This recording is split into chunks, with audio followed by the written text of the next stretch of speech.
कहानी की शुरुआत होती है एक घने जंगल को दिखाते हुए। एक आदमी पागलों की तरह भाग रहा था, इस उम्मीद में कि शायद उसे इस जंगल से भाग निकलने का कोई रास्ता मिल जाए, लेकिन ये जंगल इतना घना था कि यहाँ से बाहर जाने का कोई रास्ता नहीं नजर आ रहा था। ये आदमी सूरज को देखते हुए आगे बढ़ता है, लेकिन अब सूरज भी धीरे धीरे ढल रहा था, मगर इस आदमी ने भागना नहीं छोड़ा। भागते भागते एक पॉइंट आया जहाँ एक बोर्ड पर लिखा हुआ था पॉइंट ऑफ नो रिटर्न, यानी वहाँ से कोई वापस नहीं जा सकता। साथ ही इस बोर्ड पर नंबर 108B लिखा हुआ था। ये देखकर वो और भी ज्यादा परेशान हो जाता है। धीरे धीरे अंधेरा और बढ़ने लगा और पूरे जंगल में एक अजीब सा खौफ फैल गया। तभी अचानक एकदम से सारे परिंदे उड़कर वहाँ से चले जाते हैं। इस आदमी के कई मील के सफर के बाद भी उसे पूरे जंगल में कोई भी एक जंगली जानवर नहीं दिखाई दिया। न जाने ऐसा क्या था जिसे जंगली जानवर भी डर रहे थे। डर के मारे वह आदमी और भी तेजी से भागने लगा, लेकिन कई घंटों का सफर करने के बाद वह आदमी अचानक एक जगह पर आकर रुक गया और उसके चेहरे पर मायूसी छा गई, क्योंकि उसके सामने वही 108 नंबर वाला साइन बोर्ड था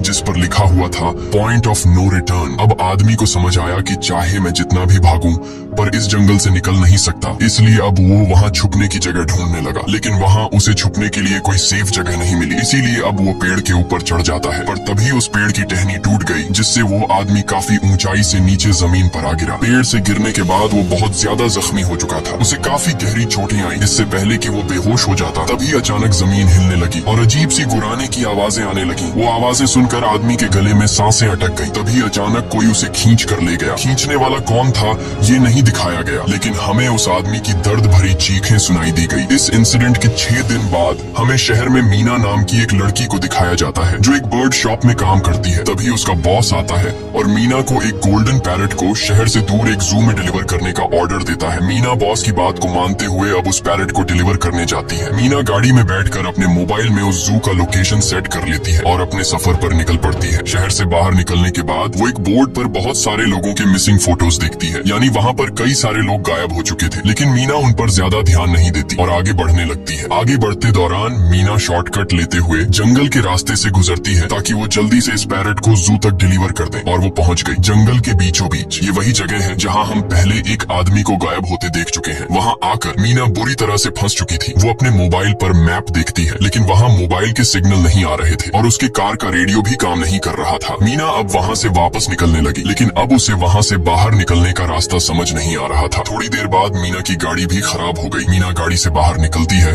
और उसे सामने लगा हुआ वही पॉइंट ऑफ नो रिटर्न वाला बोर्ड दिखाई देता है। मीना को कुछ समझ नहीं आता, इसीलिए वो पैरट के पिंजरे को हाथ में लेकर आसपास मदद ढूंढने आगे चली जाती है, लेकिन वहाँ आसपास किसी भी मदद का नामो निशान तक नहीं था। उसके बाद वो वापस उस जगह पर लौट आती है जहाँ उसने अपनी गाड़ी खड़ी की थी, लेकिन वहाँ से उसकी गाड़ी गायब हो चुकी थी। ये देखकर वो बहुत ज्यादा परेशान हुई। उसे लगा कि शायद वो उस जगह पर नहीं आई है जहाँ उसकी गाड़ी खड़ी थी, बल्कि ये किसी दूसरी जगह पर आ गई है और उसकी गाड़ी कहीं दूसरी जगह में खड़ी है, क्योंकि इस जंगल का हर एक पॉइंट एक ही जैसा दिखाई दे रहा था। अब अंधेरा भी गहरा होता जा रहा था। एकदम से पहले की तरह ही सभी परिंदे इन पेड़ों से उड़ जाते हैं। मीना को अब डर लगने लगा था, क्योंकि जमीन भी जोर जोर से हिल रही थी। मीना को वहाँ आसपास किसी के होने का एहसास होता है। तभी अचानक मीना को दूर किसी का साया नजर आया। मीना भागते हुए उसके पीछे आई, पर उसे वहाँ कोई भी नहीं मिला। तभी अचानक मीना को एक बूढ़ी औरत भागते हुए दिखाई दी। मीना भी दौड़कर उसका पीछा करने लगी। वो उससे मदद मांग रही थी, लेकिन वो औरत रुकती नहीं, तेजी से भागती रहती है। एक बार फिर मीना इस बूढ़ी औरत का पीछा करती है। अचानक वो बूढ़ी औरत फिर से गायब हो गई। मीना जब उसे ढूंढते हुए और आगे बढ़ी तो उसे दूर जंगल में एक बड़ा सा कमरा दिखाई दिया। वो बूढ़ी औरत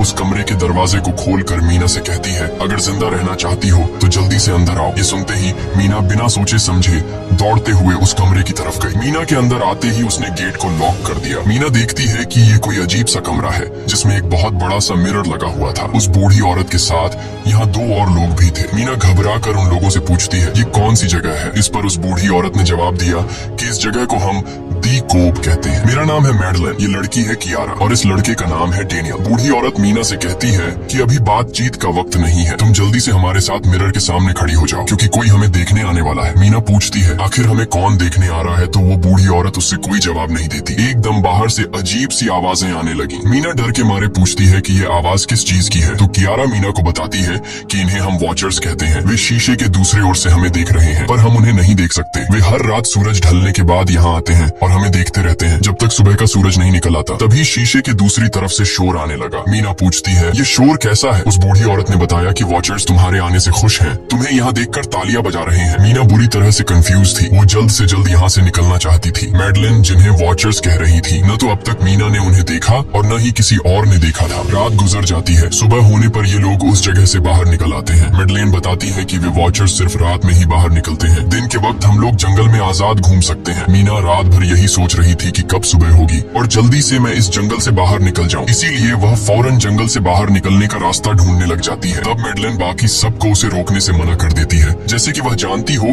कि मीना इस जंगल से बाहर नहीं निकल सकती और वह जरूर वापस आएगी। बस मीना को जाते हुए मैडलिन बताती है कि तुम्हारा यह फैसला अच्छा नहीं है। इस जंगल से बाहर निकलने का कोई रास्ता नहीं है। रात होने से पहले हमें इस घर में वापस आना पड़ता है। अगर तुम लेट हो गई तो तुम अपनी जान से हाथ धो बैठोगी। मीना किसी की बात नहीं सुनती और अपने पैरेट को लेते हुए तेजी से आगे बढ़ती है। थोड़ा सा आगे बढ़ने पर उसे वही पॉइंट ऑफ नो रिटर्न वाला साइन दिखाई देता है। उसे देखकर वो घबरा तो गई, लेकिन उसने हिम्मत नहीं हारी और सूरज को देखकर सूरज की डायरेक्शन में आगे बढ़ती रही, पर जंगल से निकलने में कामयाब नहीं हो सकी। आगे चलकर रास्ता ही खत्म हो गया। मीना ने देखा कि वो एक पहाड़ के टॉप पर खड़ी है, जहाँ से आगे दूर दूर तक जंगल के सिवा कुछ भी नहीं था। इसीलिए वो मायूस होकर नीचे बैठ जाती है। तभी अचानक उसके कंधे पर किसी ने हाथ रखा। वो डर गई और जब उसने पीछे मुड़कर देखा तो वो बूढ़ी औरत मैडलिन थी। यहाँ मैडलिन उसे हौसला देती है और कहती है कि सिर्फ तुम ही नहीं जिसने यहाँ से निकलने की कोशिश की और हार गई। हम भी तुम्हारी तरह ही हार कर यहाँ रुके हैं। यहाँ से बाहर निकलने का कोई रास्ता नहीं। चलो मैं तुम्हें कुछ दिखाती हूँ। मैडलिन मीना को जंगल की तरफ लेकर जाती है। मैडलिन मीना से कहती है, ये जंगल एक शिकारी है और हम सब उसका शिकार। अगर जिंदा रहना चाहती हो तो हमारे साथ ही रहो। मैडलिन उसे पॉइंट ऑफ नो रिटर्न वाले काफी सारे साइन बोर्ड दिखाती है, जो कि जंगल के चारों तरफ गोल घेरे में लगे थे और उनके बीच में था उनका कमरा। मैडलिन बताती है कि ये हमारे घर से आधे दिन के फासले पर लगे हैं। अगर इसे आगे गई तो वापस लौटना मुश्किल हो जाएगा, इसलिए कभी भी यह तुम्हें नजर आए तो तुम इन्हें इग्नोर मत करना। मीना पूछती है, ये सब किसने बनाया? तो वो जवाब देती है, ये एक प्रोफेसर ने बनाया है, लेकिन अब तक उसे किसी ने देखा नहीं है। अब रात हो जाती है। ये लोग वापस उस घर के अंदर आ जाते हैं। हर रात वॉचर्स उन्हें देखने के लिए आते थे। आज कियारा नामी लड़की उनके सामने डांस करती है और कहती है ये सब उन्हें पसंद है। ऐसा नहीं था कि इन चारों को हर रात वॉचर्स के सामने खड़ा ही रहना पड़ता था। ये लोग जो चाहते वह कर सकते थे, बस ये लोग उनकी तरफ अपनी कमर नहीं कर सकते थे। ऐसा करने पर वो लोग बहुत ज्यादा गुस्सा हो जाते थे। रात में तो उन्हें सिर्फ वॉचर्स का मसला था, लेकिन दिन में भी उन्हें बहुत मुश्किलों का सामना करना पड़ता था। ये लोग जंगल से हर रोज अपना पेट भरने के लिए कुछ न कुछ शिकार करके लाते थे,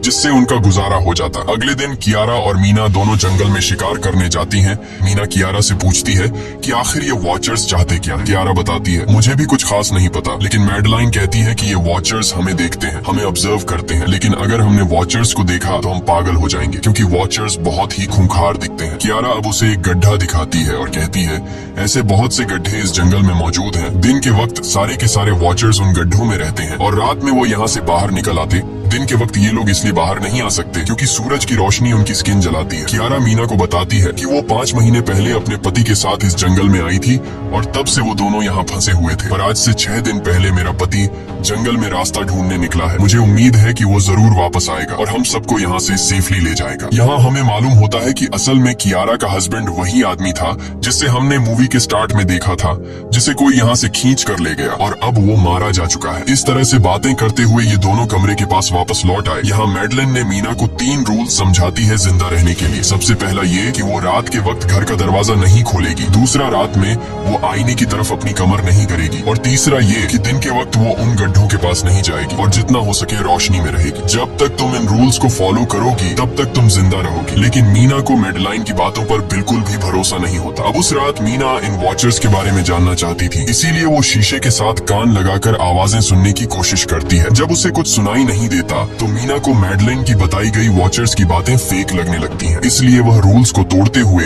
अपनी कमर को शीशे की तरफ करके सो जाती है और ऐसा करने पर इन वॉचर्स को गुस्सा चढ़ जाता है। वो लोग जोर जोर से उस शीशे को मारने लग जाते हैं। शोर से मैडलाइन भी उठ जाती है और वह जल्दी से मीना को शीशे की तरफ खड़े रहने को कहती है और तब जाकर वो वॉचर्स का गुस्सा शांत होता है। यानी जब इंसान वॉचर्स को अपनी पीठ दिखाते हैं तो वह उसे खुद की इंसल्ट मानने लगते हैं। ये रात भी गुजर जाती है और अगले दिन मीना डेनियल के साथ शिकार शिकार पर निकलती है। वो डेनियल से पूछती है, क्या आज तक तुमने किसी वॉचर को देखा है? जिस पर डेनियल ने जवाब दिया कि मैंने भी आज तक वॉचर्स को नहीं देखा और जो भी वॉचर्स को देखता है वो जिंदा नहीं बच पाता। तब मीना डेनियल को समझाती है कि मुझे लगता है कि ये सब मैडलाइन की बनाई हुई कहानियां हैं जिसके अंदर वो हमें फंसा रही है। हमें जरूर उन गड्ढों को जाकर चेक करना चाहिए, शायद हमें यहाँ से बाहर जाने का कोई रास्ता मिल जाए। डेनियल भी यहाँ रहकर बहुत ज्यादा तंग हो चुका था और वो भी किसी तरह से रास्ता ढूंढकर इस जंगल से भाग निकलना चाहता था, इसलिए वो मीना की बात मान लेता है और वो दोनों गड्ढे के पास पहुंच जाते हैं। अब मीना अपने आप को रस्सी से बांधकर इस गड्ढे के अंदर उतरती है। रस्सी का दूसरा सिरा डेनियल ने पकड़ा हुआ था ताकि अगर मीना को कुछ भी हो वो जल्दी से मीना को बाहर की तरफ खींच ले। मीना नीचे गड्ढे में पहुंच जाती है जहां उसे बहुत सारा इंसानों का सामान मिलता है। मीना उस सामान को इकट्ठा कर लेती है। ये सारा सामान उन लोगों का था जो जंगल में वॉचर्स के शिकार हो चुके थे। डेनियल रस्सी के सहारे कैमरा, साइकिल और जरूरत का सारा सामान को बाहर ले आता है। मीना अब नीचे इंतजार करती है कि डेनियल कब रस्सी नीचे फेंकेगा और मैं ऊपर चली जाऊंगी। और इससे पहले कि मीना उस गड्ढे से बाहर निकल पाती, उसे गड्ढे के अंदर किसी के आने की हलचल सुनाई देती है। मीना जल्दी से डेनियल को रस्सी नीचे फेंकने की आवाज देने लगती है, लेकिन तभी मीना को पकड़ने के लिए एक वॉचर का हाथ बढ़ने लगता है। पर मीना धूप में खड़ी थी, इसलिए जब उस वॉचर के हाथ पर सूरज की रोशनी पड़ी तो उसका हाथ जलने लगा। इतने में डेनियल ने नीचे मीना के पास रस्सी फेंकी और मीना फौरन जल्दी से बाहर निकल आई। मीना पूरी तरह से डर गई थी। ये लोग उस सारे सामान को लेकर अपनी सेफ हाउस में आ गए, जहाँ मैडलिन ने उससे पूछा, ये सामान तुम्हें कहाँ से मिला? ये लोग झूठ बोल देते हैं कि ये सामान उन्हें इस जंगल से मिला। मैडलिन को इस जंगल में रहते हुए बहुत अरसा गुजर चुका था। वो जानती थी कि ये सामान उसे जंगल से नहीं बल्कि एक गड्ढे से मिला होगा। वो मीना से पूछती है, बताओ तुमने गड्ढे के अंदर क्या देखा? लेकिन मीना उसे कुछ नहीं बताती। ये लोग बहुत खुश थे कि आज रात ये लोग वॉचर्स को देख पाएंगे, क्योंकि मीना को गड्ढे के अंदर एक कैमरा मिला था। डेनियल किसी तरह जुगाड़ करके उस कैमरा को टीवी के साथ अटैच कर लेता है ताकि ये लोग भी टीवी पर वॉचर्स को देख पाए। मैडलिन बार बार उन्हें समझाती है कि ये तुम लोग गलत कर रहे हो, लेकिन ये दोनों उसकी एक बात भी नहीं सुनते। आज रात ये लोग वॉचर्स के इंतजार में बैठे थे ताकि उन्हें वो देख पाए, लेकिन काफी रात होने के बावजूद भी आज कोई वॉचर उन्हें देखने नहीं आया और अब कुछ देर बाद उनके साथ कुछ अजीब सा होने वाला था। ये लोग बातचीत में मसरूफ थे कि तभी उनका दरवाजा खटखटाया जाता है, यानी दरवाजे पर किसी ने दस्तक दी। उन्होंने जल्दी से टीवी की तरफ देखा तो वहाँ उन्हें इंसानी टांगे दिखाई दे रही थी। बाहर जो कोई भी था वो कियारा के हस्बैंड की आवाज में बात कर रहा था और वो जल्दी से दरवाजा खोलने को कह रहा था। कियारा को लगा कि जरूर उसका हस्बैंड यहाँ से बाहर निकलने का रास्ता ढूंढ आया है। वो जल्दी से उठकर दरवाजा खोलने के लिए जाती है, लेकिन मैडलिन बीच में आकर दरवाजा खोलने नहीं देती। वो कहती है कि मैं जानती हूँ बाहर तुम्हारा हस्बैंड नहीं है, क्योंकि मैडलिन जानती थी कि रात के इस अंधेरे में कोई भी इंसान इस कमरे तक नहीं पहुँच सकता। लेकिन कियारा को मैडलिन की बातों पर यकीन नहीं होता और वो दरवाजा खोलने की कोशिश करती है, जिसके बाद मैडलिन कियारा से कहती है कि वो तुम्हें फंसा रहा है, तुम उसका इम्तिहान ले लो, तुम उसे कोई ऐसी बात पूछो जिसके बारे में सिर्फ तुम या तुम्हारा हस्बैंड जानता हो। कियारा बाहर खड़े हुए इंसान से एक किताब के बारे में सवाल करती है जिसके बारे में उसे पता होना चाहिए था, लेकिन जब बाहर खड़ा हुआ इंसान कोई जवाब नहीं देता तो ये समझ जाते हैं कि ये वॉचर ही है। ये लोग जब दरवाजा नहीं खोलते तो वॉचर उनके बाहर लगाए हुए कैमरा को तोड़ देता है और यहाँ हमें एक बात पता चलती है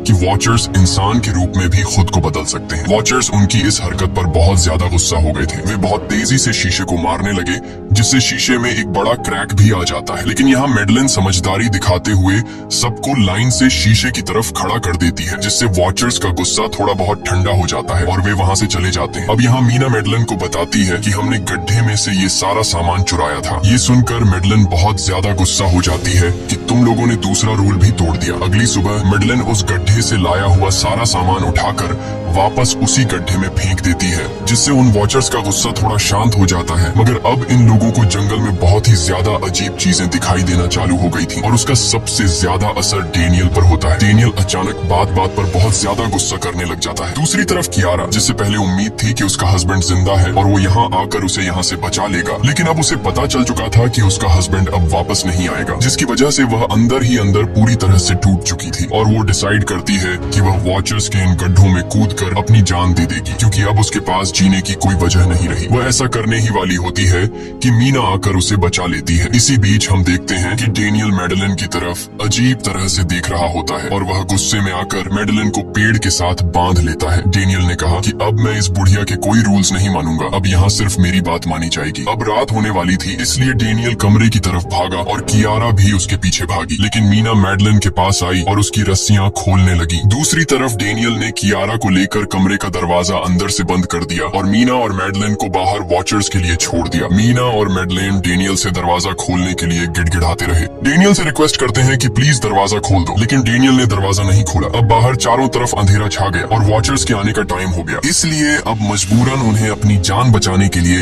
एक घने पेड़ के नीचे रहकर छिपना पड़ा। थोड़ी देर बाद उन्हें वॉचर्स की गुर्राने की आवाजें आने लगी। इस टाइम मीना और मैडलिन के साथ हमें भी उन वॉचर्स की एक झलक दिखाई जाती है। ये लोग लंबे, पतले और खतरनाक थे। सब अपने अपने गड्ढों से निकलकर इंसानों को देखने के लिए उस सेफ रूम तक पहुंचते हैं और जब ये लोग देखते हैं कि मीना और मैडलिन वहाँ नहीं है तो वो उनको खाने के लिए जंगल में ढूंढने लग जाते हैं। और जब ये वॉचर्स दूर जाते हैं तो मौके का फायदा उठाते हुए ये दोनों फिर से सेफ रूम तक आ जाते हैं और डैनियल से रो रो कर दरवाजा खोलने को कहते हैं। इस बार डैनियल के दिल में रहम जाग जाता है और वो उनके लिए दरवाजा खोल लेता है। अब अंदर जाने के बाद पहले तो मैडलिन डैनियल पर गुस्सा करती है और फिर इन सबको शीशे के सामने खड़ा करके वॉचर्स के बारे में कुछ बातें बताती है। मैडलिन ने कहा कि अब तक हम बहुत से रूल्स तोड़ चुके हैं, इसलिए मुझे नहीं लगता कि इस बार वॉचर्स हमें माफ करेंगे। मैं तुम लोगों को वॉचर्स के बारे में कुछ सच्चाई बताना चाहती हूँ। दरअसल मैं जब यहाँ पहली बार आई थी तो मैंने कुछ ऐसा देखा जिससे मेरे होश उड़ गए। मैंने अपना ही एक डुप्लीकेट देखा। असल में वो एक वॉचर था जो मेरा रूप लेने की कोशिश कर रहा था। हालांकि उसकी आंखें और बाल बिल्कुल परफेक्ट नहीं थे। मीना ने पूछा कि आखिर ये वॉचर्स हैं क्या चीज, जिस पर मैडलिन ने जवाब दिया कि ये सारे क्रीचर्स फेरीज हैं जो किसी जमाने में इंसानों के साथ मिलकर रहते थे। फेरीज पंखों वाले एक जादुई जीव थे, लेकिन वक्त गुजरने के साथ इंसानों को फेरीज की शक्तियों से डर लगने लगा। इसीलिए इंसानों ने फेरीज को खत्म करने का सोचा। इंसानों की तादाद ज्यादा थी, इसलिए फेरीज इंसानों का मुकाबला नहीं कर पाए। इंसानों ने इन फेरीज को जंगल में एक बहुत बड़े गड्ढे के अंदर कैद कर लिया और उन्हें श्राप से हमेशा हमेशा के लिए इस गड्ढे में बंद कर दिया। उसके बाद फेरीज कई 100 सालों तक उस गड्ढे में कैद रहे, लेकिन फिर वक्त के साथ उन्होंने जमीन के अंदर खुदाई करके निकलने के रास्ते बना लिए। आज वही फेरीज वॉचर्स के रूप में गड्ढों से निकलकर हमारे सामने आते हैं। हालांकि कई 100 सालों तक जमीन के अंदर रहने की वजह से उन्होंने अपने पंख और जादुई शक्तियां खो दी और साथ ही उन्हें सूरज की रोशनी से तकलीफ होने लगी, लेकिन अब भी उनमें रूप बदलने की शक्ति है। इस पर डैनियल ने मैडलिन से पूछा कि ये वॉचर्स हमसे क्या चाहते हैं और ये हर रात हमें देखते क्यों हैं, जिस पर मैडलिन ने बताया कि ये वॉचर्स एक बार फिर से जंगल से निकलकर इंसानों के बीच रहना चाहते हैं, लेकिन अपने असली रूप में ये इंसानों के बीच नहीं रह सकते। इसीलिए उन्होंने हमें यहाँ रखा हुआ है ताकि हमें देखकर हमारा रूप ले सकें और हमसे आज के दौर के तौर तरीके सीखकर इंसानों के बीच रह सकें। मैडलिन ये सब बातें बता ही रही थी कि अचानक सभी वॉचर्स वापस लौट आए और जब वॉचर्स को पता चलता है कि मैडलिन और मीना वापस अपने कमरे में आ गए हैं तो वो सब गुस्से से भड़क उठे और दरवाजा तोड़ने की कोशिश करने लगे। इन चारों ने टेबल को खींचकर दरवाजे के सामने रख दिया ताकि दरवाजा वॉचर्स तोड़ न सके, लेकिन वॉचर्स की ताकत काफी ज्यादा थी और इन चारों को पता चल चुका था कि जल्द ही वॉचर्स अंदर आ जाएंगे और उन्हें मौत अपनी आंखों के सामने दिखाई दे रही थी। तभी उन्होंने देखा कि टेबल को घसीटकर दरवाजे तक ले जाने की वजह से कारपेट पलट गई है। जब उन्होंने कारपेट हटाया तो उन्हें नीचे एक बड़ा लोहे का गेट नजर आया। उन्होंने जल्दी से गेट खोला तो उन्हें पता लगा कि नीचे एक बहुत बड़ा बंकर है। ये लोग जल्दी से उस बंकर के अंदर घुस गए और ऊपर से लोहे का गेट बंद कर दिया। ये लोग इस बात को लेकर परेशान थे कि ये बंकर यहाँ पर मौजूद था और इन लोगों को पता भी नहीं चला। इस बंकर के नीचे बहुत फैसिलिटीज थी, हजारों दिन का खाना, एक कंप्यूटर और भी बहुत सारा जरूरत का सामान रखा था। मीना जानना चाहती थी कि आखिर ये जगह किसने बनाई, इसीलिए वो उस कंप्यूटर को ऑन कर लेती है। उस कंप्यूटर में बहुत सारा डेटा सेफ था, जिसे खोलने पर उन्हें पता चलता है कि ये सारी जगह प्रोफेसर मार्टिन ने बनाई थी। असल में प्रोफेसर को इन क्रीचर्स के बारे में पता था। वो इन वॉचर्स पर रिसर्च करना चाहता था, इसीलिए उसने ये बंकर बनाया था। पैसों का लालच देकर वो दूसरे इंसानों को काम के लिए यहाँ लेकर आता था और रात के वक्त मजदूरों को ऊपर कमरे में छोड़कर खुद यहाँ आकर छुप जाता था और वो वॉचर्स फिर उन इंसानों को खा जाया करते थे। अगली वीडियो में डॉक्टर मार्टिन बताते हैं कि उनकी रिसर्च के दौरान उन्हें एक सबसे अलग फेरी मिली जो रोशनी में भी उन गड्ढों से बाहर आ सकती थी। डॉक्टर बताता है कि उस वॉचर ने एक बच्ची का बिल्कुल परफेक्ट रूप ले लिया था जिसे कोई पहचान नहीं सकता था। वो बहुत अच्छी थी, उसने डॉक्टर मार्टिन को मारा नहीं। डॉक्टर मार्टिन उसे यहाँ ले आया। तभी प्रोफेसर ने कैमरा को दूसरी तरफ मोड़ा। तब उन्होंने देखा कि प्रोफेसर ने उस छोटी सी बच्ची के रूप में आए वो क्रीचर को पिंजरे में कैद कर लिया है। पता नहीं डॉक्टर उसके साथ कौन सा एक्सपेरिमेंट करने वाला था। उस कंप्यूटर में बहुत सी वीडियोस थी और हर वीडियो में कुछ न कुछ बताया हुआ था। मीना बस ये जानना चाहती थी कि आखिर में क्या हुआ, इसीलिए वो सबसे आखिरी वीडियो प्ले करती है जिसमें वह देखती है कि प्रोफेसर खुद को और उस फेरी को मारने वाले हैं। मरने से पहले वह इस जंगल में फंसे हुए लोगों के लिए यहाँ से निकलने का रास्ता बता देता है और कहता है कि शाम में जिस डायरेक्शन में परिंदे भागते हैं उस डायरेक्शन में भागने से वे लोग इस जंगल से निकल सकते हैं। उसने इस रिकॉर्डिंग मैसेज में कहा था कि अगर कोई इस जंगल से निकलने में कामयाब हो गया तो यूनिवर्सिटी में जाकर मेरी सारी रिसर्च तबाह कर देना। मैंने यहाँ आकर बहुत बड़ी गलती कर दी। उसके बाद प्रोफेसर ऊपर चले गए और फिर 2 गोलियों की आवाज आई, जिससे उन्हें समझ आया कि प्रोफेसर ने पहले उस फेरी को मारा और फिर खुद को गोली मार दी। आज रात ये चारों बहुत खुश थे क्योंकि उन्हें इस जंगल से जान छुड़ाने का रास्ता मिल गया था। अगली सुबह सभी लोग अब बंकर से बाहर निकलते हैं तो देखते हैं कि उनका सेफ हाउस उन वॉचर्स ने पूरी तरह तबाह कर दिया है और आज के दिन उन्हें लाजमी इस जंगल से निकलना होगा, वरना ये लोग मारे जाएंगे क्योंकि रात को अब उनके पास छिपने के लिए कमरा भी नहीं बचा था। ये लोग अब यहाँ जंगल से निकलने के रास्ते में बढ़ने लगते हैं। वो परिंदे जिनके बारे में प्रोफेसर बता रहे थे वे तो शाम को उड़ने वाले थे, लेकिन उन्हें शाम होने से पहले जंगल से बाहर निकलना था। इसलिए मीना अपने पास मौजूद पैरट को आजाद कर देती है। जिस डायरेक्शन में वह उड़ता है उसी डायरेक्शन में ये लोग चलने लग जाते हैं। चलते हुए रास्ते में ही उन्हें एक कब्र मिली। मैडेलिन उस कब्र को देखकर बताती है कि एक वक्त था जब ये लोग इंसानों के साथ रहते थे, लेकिन इंसानों ने उनके साथ बहुत बुरा किया, धोखा किया और उन्हें यहाँ जंगलों में फंसाकर खुद चले गए। कई घंटे सफर करने के बाद ये लोग एक नदी के पास पहुंच गए। वहाँ उन्हें प्रोफेसर का एक बोट मिला, जिसको देखकर ये लोग बहुत खुश हुए, लेकिन उनकी खुशी अब कुछ ही देर की मेहमान थी क्योंकि अब अंधेरा हो चुका था और वॉचर्स के आने का वक्त हो गया था। उससे पहले कि ये लोग डॉक्टर मार्टिन की बोट में बैठकर यहाँ से दूर चले जाते, तभी उन्हें पीछे से किसी की आवाज आई। जब उन्होंने पीछे मुड़कर देखा तो वो कियारा का हस्बैंड था जो मदद के लिए चिल्ला रहा था। वो बहुत ही जख्मी हालत में था। बाकी सब बोट में बैठ चुके थे, इसलिए डेनियल अकेला उसकी मदद के लिए गया। डेनियल कियारा के हस्बैंड को खींचकर बोट की तरफ लाने लगा, लेकिन तभी ये लोग बोट से देखते हैं कि डेनियल जिसकी मदद करने गया वह कोई इंसान नहीं बल्कि एक वॉचर है, जिसने उनके सामने ही डेनियल का रूप ले लिया। वो लोग कुछ भी नहीं कर पा रहे थे। अब उस वॉचर ने डेनियल को मार दिया। उन्हें इस बात का पता था कि वॉचर्स इस नदी को पार नहीं कर सकते हैं और फाइनली ये लोग खुद इस नदी को पार करके शहर तक पहुंच जाते हैं। और कहानी में असल ट्विस्ट इसके बाद आया। शहर पहुंचने के बाद ये तीनों अलग अलग रास्तों पर चले गए और कुछ दिनों बाद अब मीना जल्दी से डॉक्टर मार्टिन के कहने के मुताबिक उनके यूनिवर्सिटी में उनका सारा डेटा खत्म करने के लिए आई। उससे पहले कि वह उनका रिसर्च डेटा डिलीट कर देती, तभी उससे वहाँ एक टेप रिकॉर्डर मिला और उस टेप रिकॉर्डर से मीना को एक नया राज मालूम हुआ। जब हजारों साल पहले इंसान और फेरीज एक साथ रहते थे तो तब उनकी शादी भी हुआ करती थी। इंसान और फेरी के मिलन से जो बच्चे पैदा होते थे उनमें इंसान और फेरी दोनों के गुण होते थे। उन्हें हाफलिंग्स कहा जाता था। उन हाफलिंग्स में एक खासियत थी कि वे रूप बदलने में इतने माहिर होते थे कि वे किसी मरे हुए इंसान का रूप भी बदल सकते थे। प्रोफेसर का मानना था कि जब इंसानों ने फेरीज को जंगल के अंदर गढ़ों में कैद कर लिया था तब हाफलिंग इंसानों के बीच अपना रूप बदलकर चुपके से रहने लगे और वो आज भी किसी न किसी रूप में इंसानों के बीच मौजूद है। मीना जब प्रोफेसर के ऑफिस में आई और वहाँ पर जांचबीन करने लगी तो वहाँ उसके हाथ कुछ ऐसी तस्वीरें लगी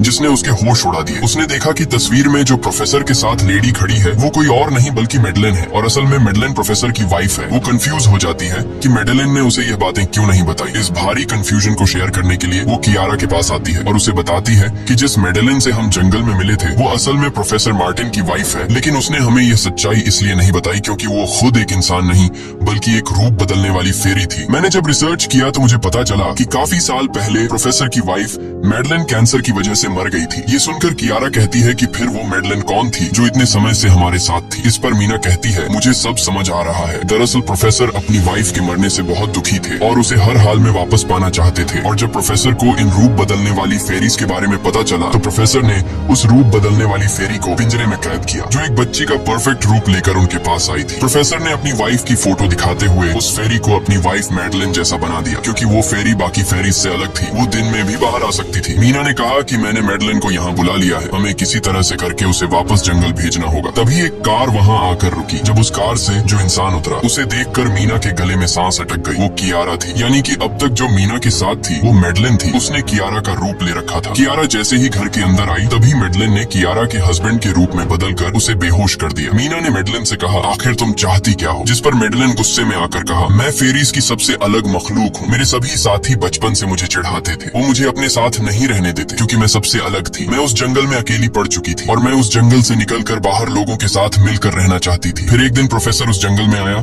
उसने मुझे पिंजरे में कैद कर लिया। उसने मुझसे कहा कि अगर मैं उसकी वाइफ का रूप ले लूं तो वह मुझे जंगल जंगल से बाहर ले जाएगा। मैंने उसकी बात मान ली। प्रोफेसर ने मुझे मेडेलिन की सारी बातें सिखाई और बाद में उस धोखेबाज प्रोफेसर ने मुझे मारने की कोशिश की, लेकिन उससे पहले कि वो मुझे मार पाता मैंने उसे ही मार डाला। तुम इंसान कभी भी भरोसे के लायक नहीं थे और न ही रहोगे। अब तुम भी मेरी सच्चाई जान चुकी हो, इसलिए तुम्हें भी मरना होगा और तुम्हें मारने के बाद मैं तुम्हारे रूप में इंसानों के बीच रहूंगी। यह कहकर मेडेलिन ने मीना का रूप ले लिया और उसका गला दबाकर उसे मारने लगी। तब मीना ने मेडेलिन से कहा कि क्या प्रोफेसर ने तुमसे यह नहीं कहा कि तुम क्यों दिन में निकल सकती हो? असल में तुम हाइब्रिड हो, आधी इंसान और आधी फेरी, इसीलिए तुम इंसानों और फेरीज के बीच रह सकती हो। मुझे पता है कि दुनिया में अकेला रहना कैसा होता है, लेकिन तुम अकेली हाफलिंग नहीं हो। तुम्हारे जैसे और भी हाफलिंग्स हैं जो किसी न किसी रूप में इंसानों के बीच रह रहे हैं। इस सच्चाई का पता चलते ही मेडेलिन का शरीर अचानक अपने असली रूप में आने लगा। देखते ही देखते उसके पंख निकल आए, जिसके बाद वो मीना को यहीं पर छोड़कर यहाँ से उड़ जाती है। इसके बाद कुछ हफ्तों के बाद का सीन दिखाया जाता है, जहाँ मीना अपनी सिस्टर के साथ रहने लगी है। उसने अपनी सिस्टर को बताया